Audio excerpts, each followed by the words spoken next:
Get this and get it straight. Crime is a sucker's road. And those who travel it wind up in the gutter, the prison, or the grave. This time a car hop knocked me down a flight of stairs. An honest woman was strangled by a green silk sash.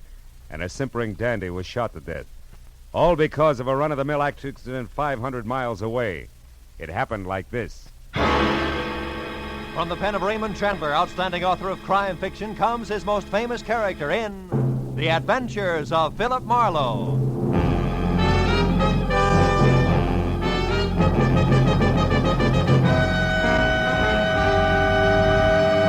Now, with Gerald Moore, starred as Philip Marlowe, we bring you tonight's exciting story, The Vital Statistic.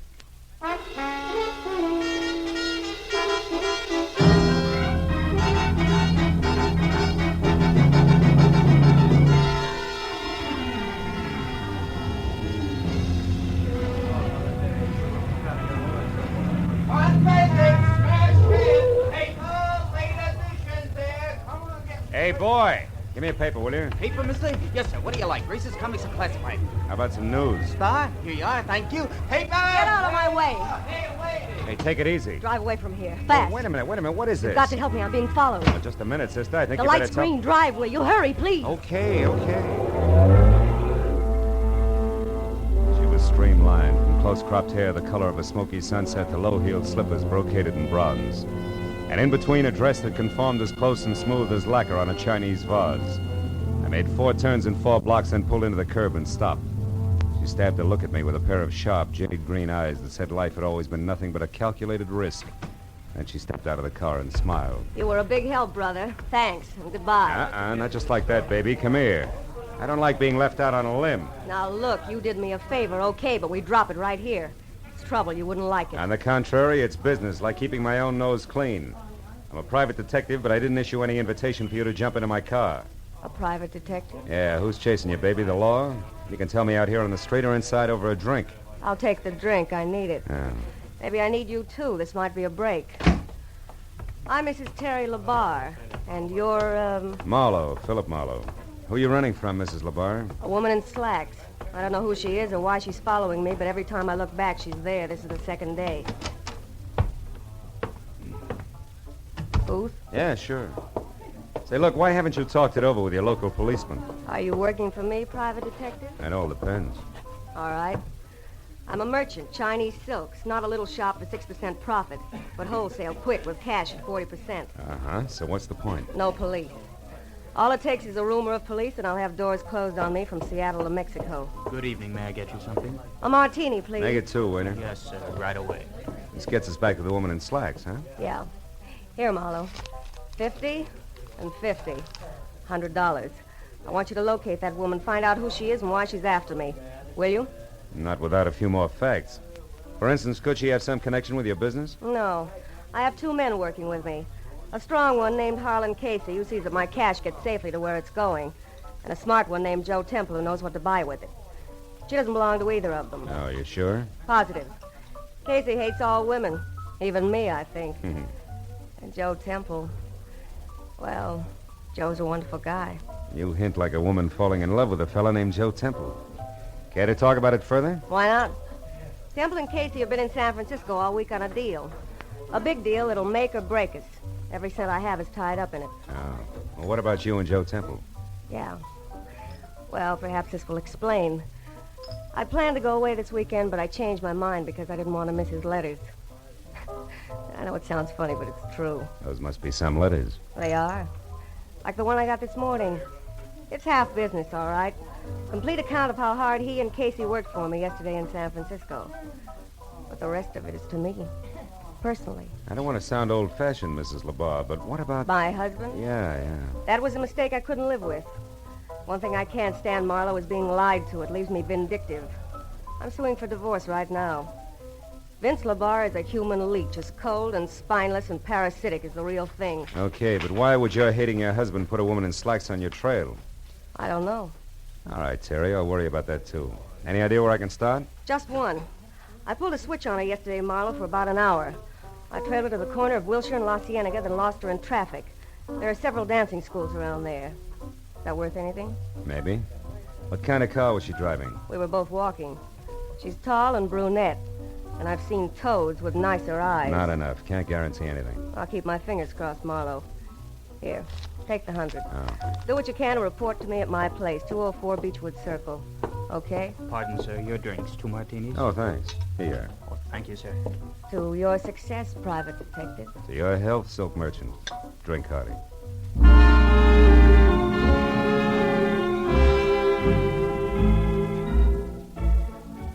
Slugging it down was no way to treat a good dry martini, but I figured it was time I was on my way. I drove out to Wilshire and La Cienega and slowed down enough to look at all 4 corners. There was a drugstore with a special on garbage cans, a drive-in called Scotty's, a branch of the Bank of Los Angeles, and a flying red horse over a mobile gas station. I drove on again when I spotted a pair of black slacks going into a dancing studio a half block down. It looked like a lead. But after 2 hours of staring at knobby knees and shorts and bulging hips and bloomers, all knocking themselves out for a mythical Klieg-lighted future, I was finally convinced that it was a dead end. Now I got back into my car and headed up into the hills for Beechwood Circle in the slim hope that Terry could give me something more to go on. Her house at 204 was low and dainty and half hidden behind the tough, slender grace of a bamboo grove. The walk was guarded by a white marble lion of Korea, and the front door, when I finally found it, turned out to be a sliding panel in a wall of oriental lattice work.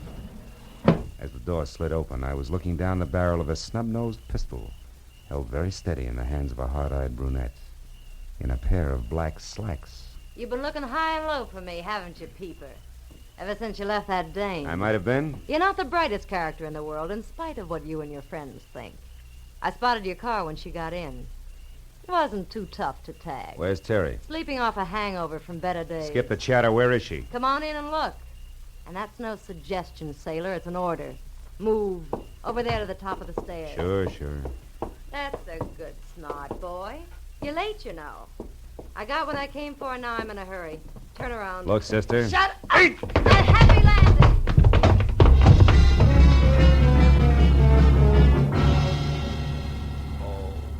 Oh, there were 10 stairs down to the basement. And with a shove reinforced by the 45, I hit all but the first 3. By the time I worked all the kinks out and was back upstairs again, she was gone. I started through the house, then slowly from one room to another, turning on lights as I went, looking for what I knew was going to be a very sick client.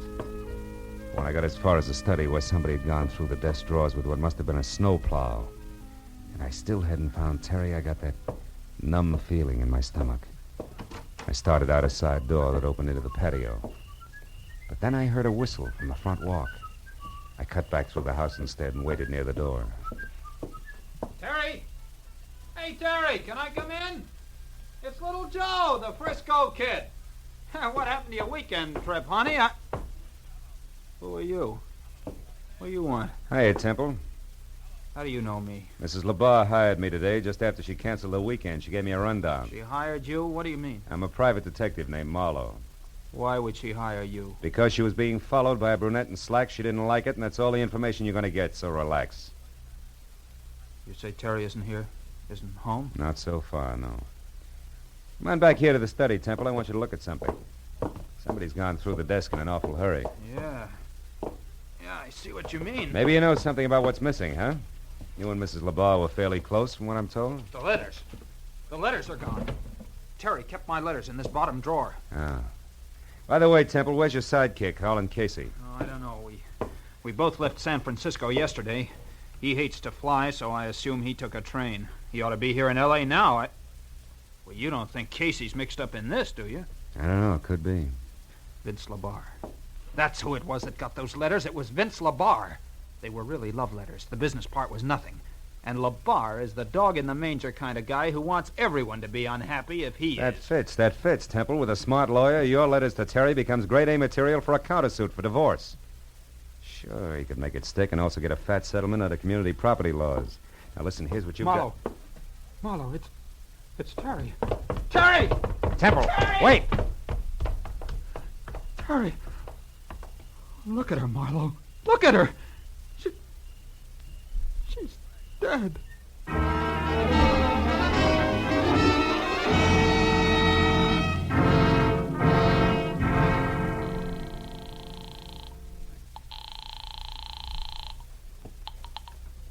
Matthews, homicide detail. Marlowe Matthews, there's a dead one out here. A woman. Got a pencil? Always. Go ahead, Marlowe. I'm at 204 Beechwood Circle.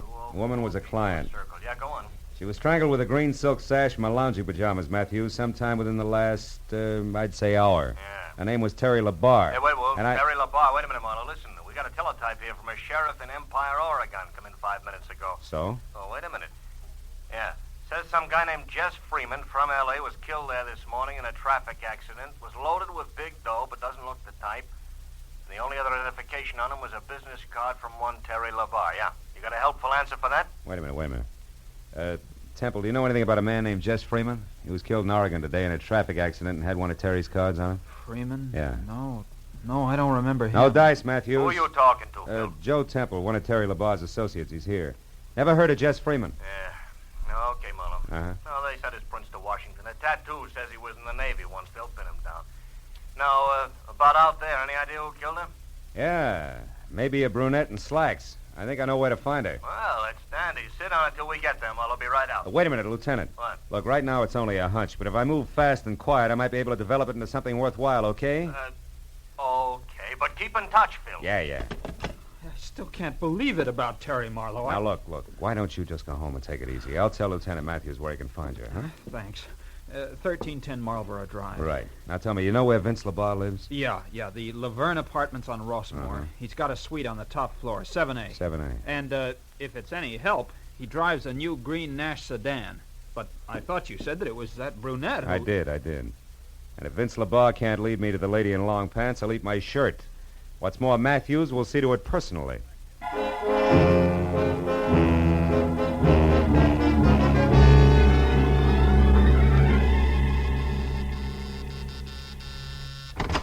Yes, what do you want? Some quiet conversation with Vince Labar. I'm Philip Marlowe, private detective. Oh, how exciting. Had I known you were coming, I'd have baked a cake. Oh, you're breaking me up. I was hired by your wife Get tonight. out Your of wife here. is dead, Labar. She was murdered. Dead? Terry murdered? Yeah. Now, if you don't mind, I'll come in, huh? She was killed because of a packet of letters, Labar. Oh, no. Kind that are a cinch to cause a big stir in anybody's divorce court. Stir big enough to swing a countersuit in your favor. I don't know what you're talking about. Letters. Joe Temple's letters to Terry, the ones you arranged to have stolen tonight. Oh, you must be crazy. Her death wasn't part of the plan, Labar. That was one of those bum deals. A robbery that got out of hand, wound up as a murder. Oh, no, wait. Now, where is she, Labar? Who's the brunette in slacks, and where do I find her? You get out of here, or I'll have the police Oh, help you. shut up. You not only steal letters, but ashtrays, too, huh? Like this coy little number here, a doghouse. Scotty's Drive-In, Wilshire and La Cienega. Okay, Labar, that's Stand all. still. Oh, now a gun, huh? They say you're yellow, Labar, but you're not. You're just stupid. There's a terrace outside those doors, Marlowe. Those with the iron grill. Go on out there. Go on. I don't think Terry's dead, and I don't think she hired you. I think you're working for that lousy louse Joe Temple, and if so, he'll need a battalion of private detectives before I'm through. You're through right now, Labar. You're too dumb to see it. Go on. Clear over to the rail. Keep your back to me. It's 7 floors down, Marlowe, to a concrete driveway. Just in case you get jumpy.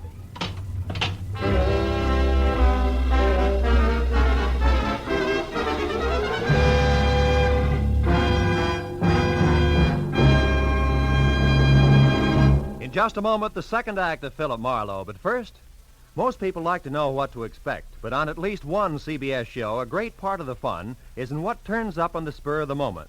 That show is Groucho Marx's Great Quiz, You Bet Your Life, heard every Wednesday night on most of these same CBS stations. Now, with our star, Gerald Moore, we return to the second act of Philip Marlowe and tonight's story, The Vital Statistic.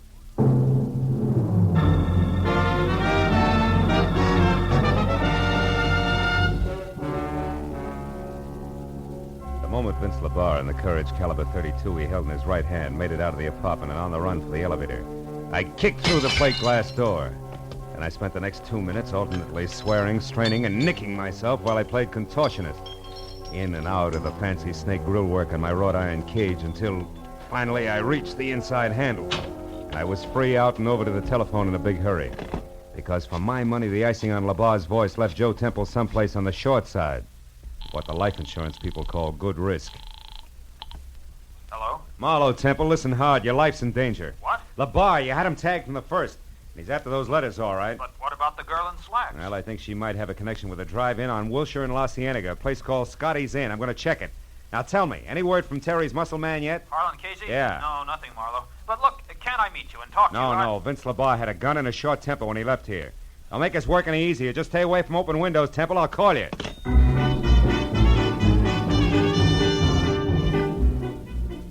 Scotty's Inn was eating on the run in the finest California tradition. A mammoth circle of steel under glass painted a dazzling yellow and blue, surrounded by a half a dozen cars containing teenaged couples with smudged lipstick and the giggles. The second after I pulled in and parked, something in slacks with false eyelashes, a waist you could span with a handcuff, and a fixed frontline chorus girl's smile flipped the card marked Ginger against my windshield. Handed me a menu that still had the froth from an earlier customer's milkshake in one corner. What'll it be, mister?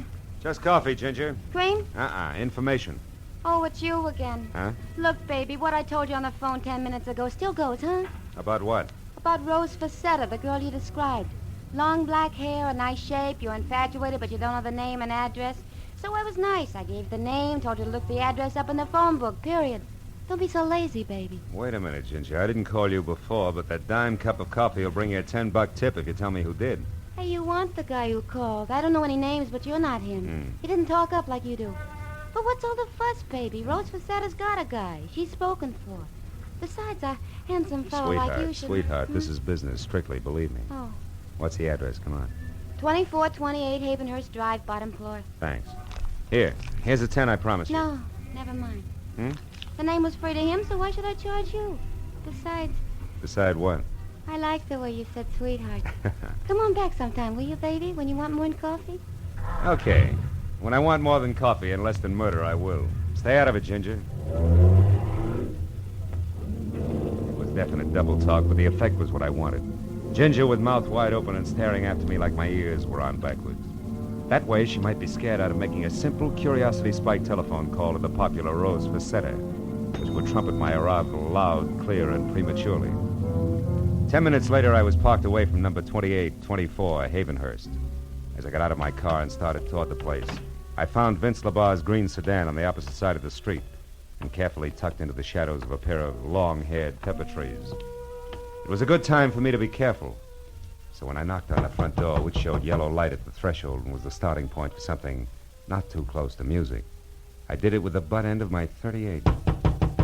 Yeah, who is it? Ziggy, friend of Ginger's. She asked me to deliver you a message, Rose. Oh, all right. What's the message, friend?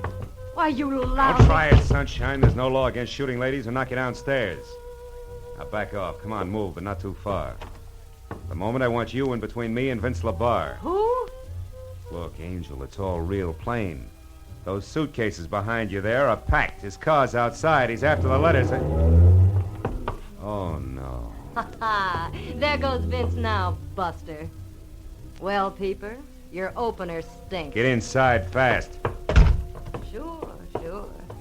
Any place in particular, sailor? That chair near the desk. Keep your hands in your lap. Okay. If it'll please you, Mr. Detective, I'll be very glad to.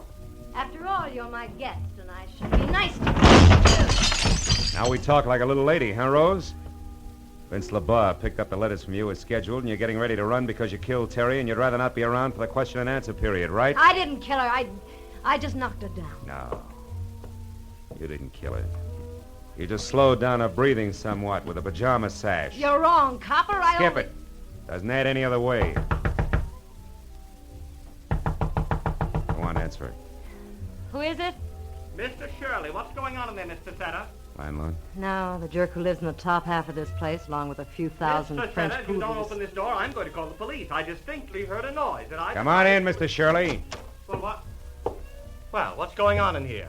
Who are you? Never mind that now. Get on the phone and call the police. Huh? Oh, yes, of course. Yes, certainly. Oh.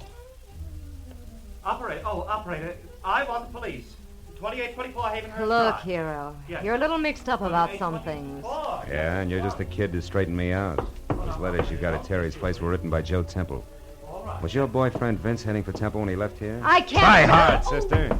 All right. Maybe he was. Now leave me alone. Not quite. Hey, you, Mr. Shirley. Oh, yes? In that desk next to you, there's a gun. Keep it on until the law arrives. Lady's wanted for murder. Well, yes, but what if she should... Yeah, then shoot, Shirley, fast. Because if you don't, she'll kill you. Tell the cops I'll fill in the blanks later. Oh, now, wait. Why must you leave? Why don't we both watch her? Because a guy named Joe Temple needs my help a lot more than you do.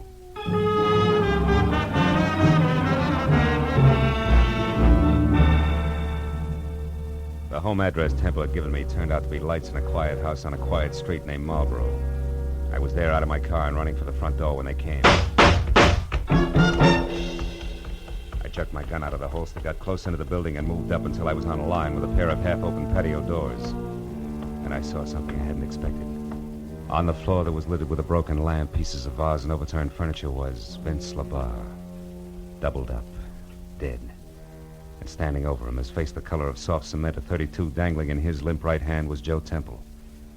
When he saw me, he tried to talk, but the words jammed in his throat. When I stepped into the room, he began to tremble. Marlo, I shot him. I couldn't help it. He was gonna... Sit down, Temple. Get hold of yourself. You got any brandy around? Over on that table near the phone. No. He was out of his mind, Marlo. An absolute maniac. He said he was gonna kill me. So you lunged for him, there was a fight, and you came up with the gun, huh? Yeah. And when he started for me again, I pulled the trigger. And then I did it again. And a third time. Yeah, here. Drink this. He brought the letters back, Marlo. They're inside on the floor where he threw them. He said they didn't mean anything anymore. That he and that girl in the slacks had taken care of Terry. Take it easy, Temple, easy. He seemed to go crazy. He said I was a wife stealer, the cause of his trouble, and that I deserved death. Well, that's when I jumped at him. It was terrible, Marlo. Yeah. Well, between the two of us, we've just about got all the answers, which is usually a good time to call the police, huh? Oh, what do you mean, just about got all the answers, Marlo? What else is there? Jess Freeman, the guy Lieutenant Matthews told us about when we were over at Terry's place, remember? Oh, yes, that traffic crash in Empire, Oregon. But why should that figure in this, Marlo? It shouldn't, but I think it does. I'm inside, Detective Lieutenant Matthews speaking. Marlo Matthews, another dead one on the Terry LaBarre case. Oh, no. Yeah, Vince LaBarre, her husband, he was shot. Who did it, Marlo, do you know? Yeah, a guy named Joe Temple. It was self-defense. We're coming in, Matthews. I'll take that gun, Temple. You get the letters. Let's go.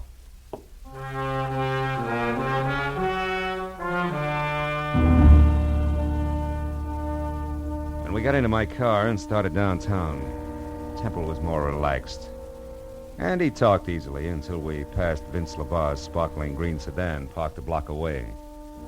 Once again, close into the shadows, and once again, empty. Real empty. The sight of it closed him up tight for the rest of the trip. When we walked into police headquarters and through the quarter of a mile of glossy corridor leading to the door marked homicide, he didn't open up any. But it didn't matter, really, because it's police rule never to talk to two men about the same thing at the same time. And I was first. Matthew said hello without shaking hands, waved me into an uncomfortable seat, and then lit his pipe while I brought him up to date. Then it was his turn. So Rose Facetta killed Terry LaBarre so that she could get the letters Joe Temple had written, huh? Mm-hmm. Did this so that her boyfriend, Vince LaBarre, could raise a lot of fuss in divorce court with the letters, file a counter-suit, that kind of stuff? That's the whole deal. Yeah, with Temple making it a double-header by shooting Vince when Vince came to kill him. That's it, Matthews.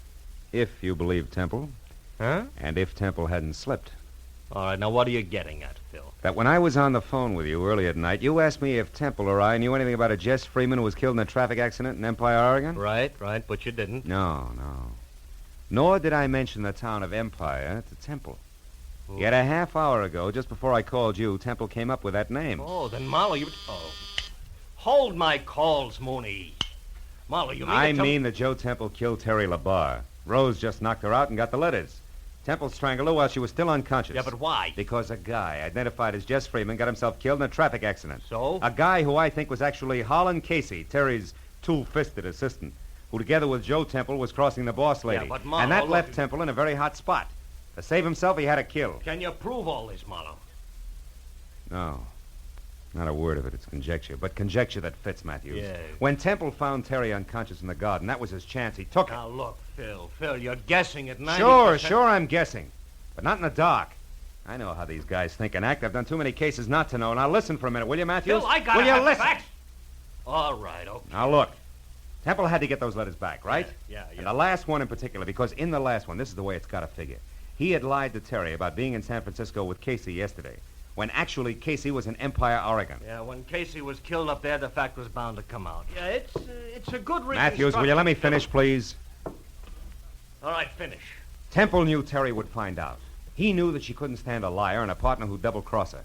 Temple knew that she'd get him and ruin him if it took her the rest of her life. So he came back to get the letter before she could read it, but she hadn't left town as planned, huh? Ironically enough, because she didn't want to miss one of his letters. Yeah, but look, I'm a policeman, Phil. I gotta have facts. All right. You're the policeman. You got labs and technicians. You'll get the facts.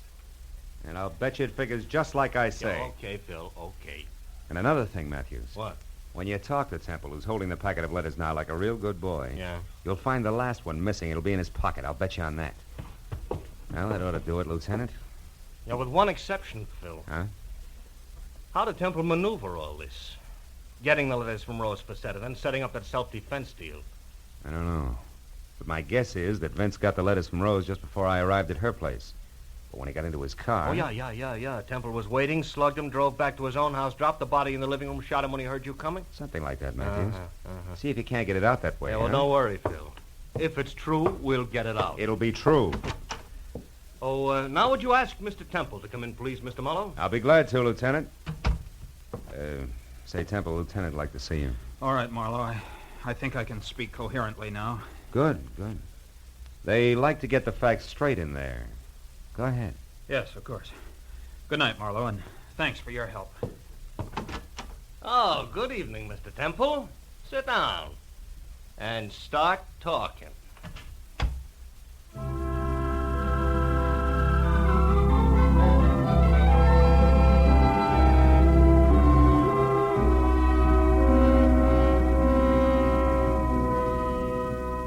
When I got into my car, the new day was starting to push the black out of the sky. And the early morning air smelled fresh and cool and clean. Yeah, the whole night had been confused and complicated. But I knew that by the time Matthews had finished with Temple, there'd be no questions left unanswered. That would be great, wouldn't it? If everything could be that way. No questions left unanswered.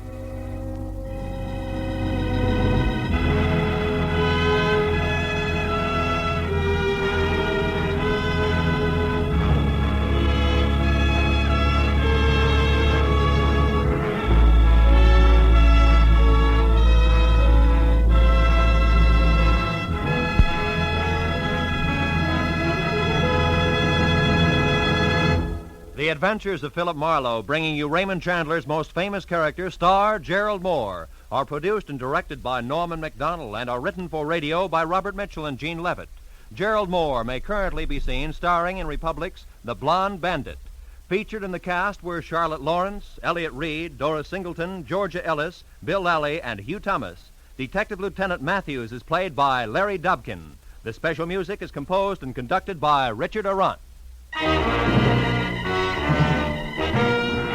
Be sure and be with us again next week when Philip Marlowe says... This time a bride-to-be, a corpse in a plush bungalow, and a southern drawl behind a gun all had one thing in common. They moved through the same deep shadow.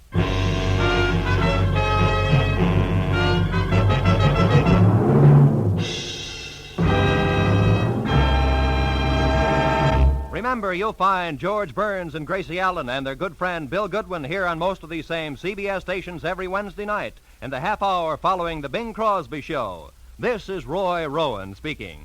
Now, stay tuned for Pursuit, which follows immediately. This is CBS, where Burns and Allen are heard every Wednesday night, the Columbia Broadcasting System.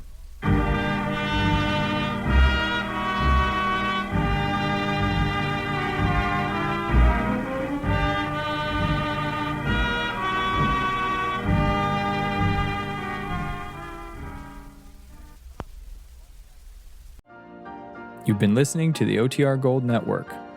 Find more classic radio at otrgold.com.